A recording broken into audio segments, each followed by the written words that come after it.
Central London was in the thick of things in the Blitz, especially such areas as Paddington, Holborn, Westminster. And you could say that there was a lot of heroism shown.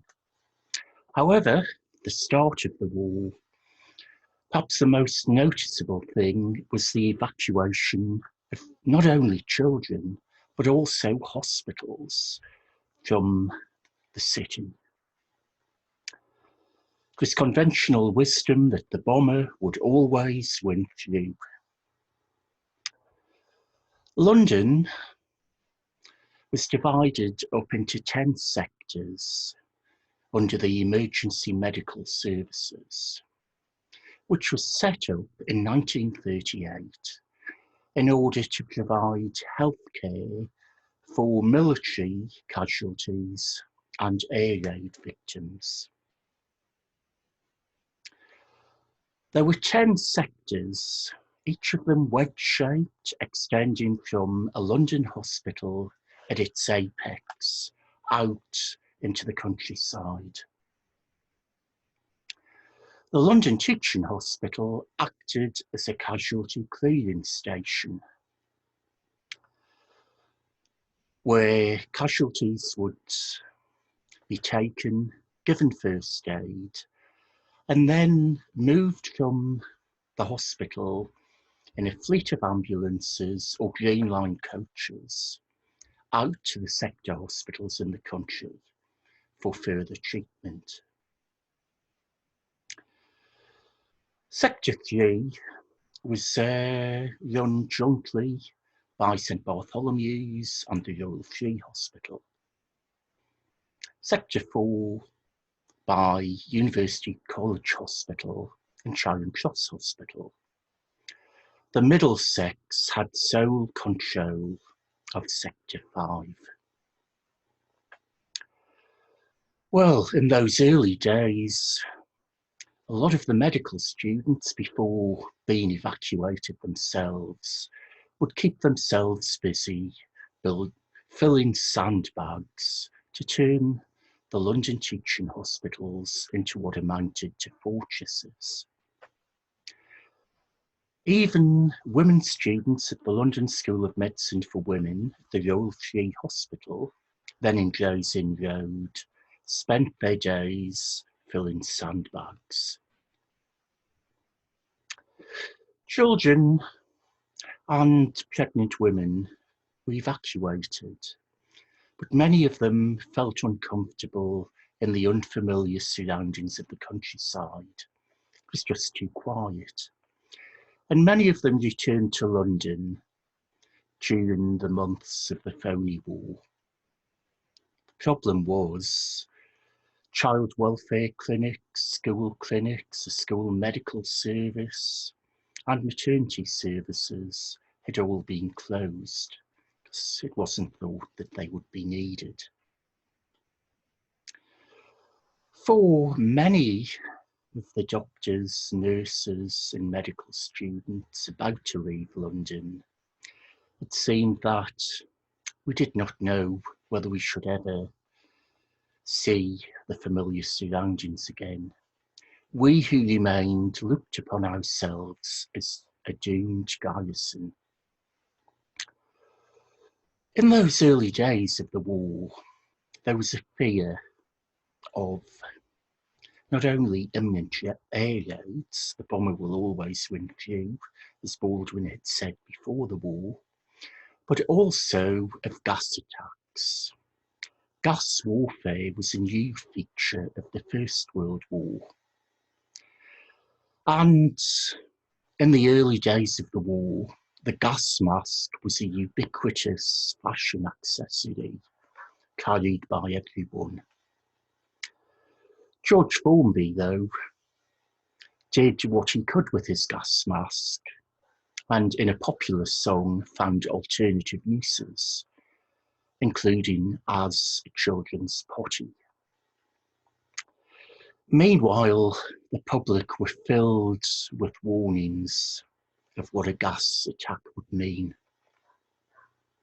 They were warned of phosgene, which fills your limbs with water and produces gangrene of the limbs, whereas mustard gas had hardly any odour, but blinds you and eats your flesh away. Other gases had the smell of geraniums, one whiff and you're a goner. Well, children were given Mickey Mouse gas masks, but they must have still been frightening. Happily, they were never needed. And in those early days of the war, it was said that there was perhaps too much first aid going on without reference to a doctor. One first aider was a bit too enthusiastic and was pumping the arm of victims like a pump in order to find a fracture. Well, in the blackout, there were perhaps more deaths than anything in those days of the phony war. Certainly more deaths from the blackout than from air raids.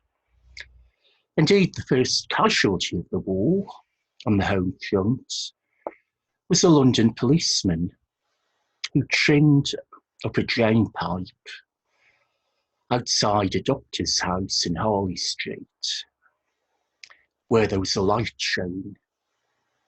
In an attempt to enforce the blackout, he slipped and fell to his death. Meanwhile, people were warned that the only way of surviving the blackout was to show white.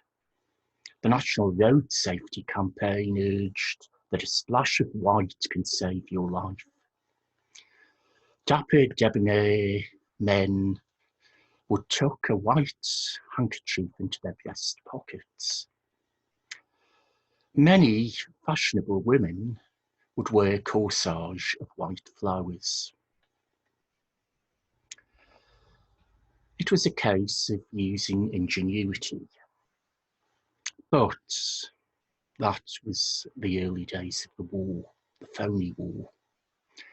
All changed after May 1940, when Germany overran France and the Low Countries. Following the relief of Dunkirk, Britain was now the front line. And the Blitz began in September. On the 16th to 17th of April 1941, there were 100 deaths from air raids in Holborn alone. 16 of these were men and women killed by a parachute mine in Red Lion Square. In dealing with these casualties, the role of the air raid precaution, the ARP warden, was crucial. Many of them were women, the sort of women who built an empire in their spare time without losing a hatpin. One was described as having a concise, firm, business-like voice, as if talking to a women's meeting.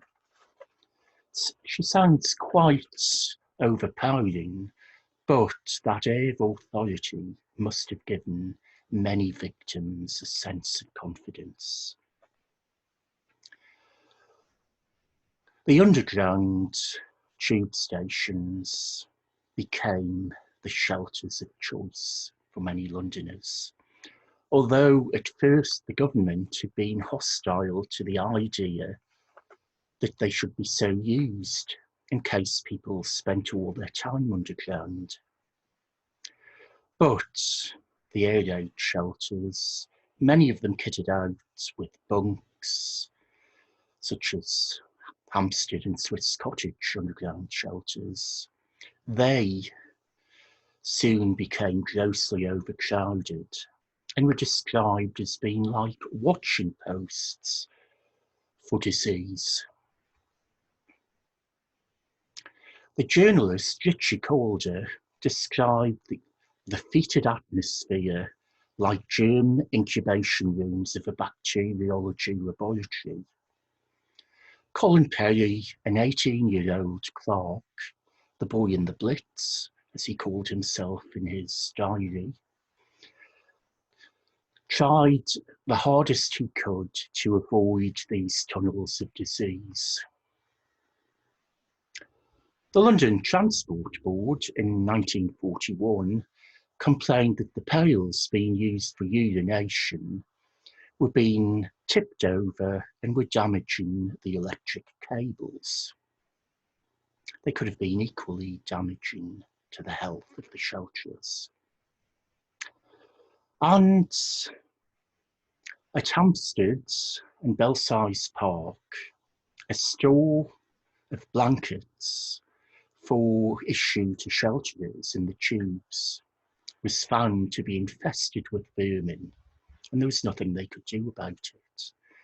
Most of the time, in handing out the blankets, they didn't know about the infestation.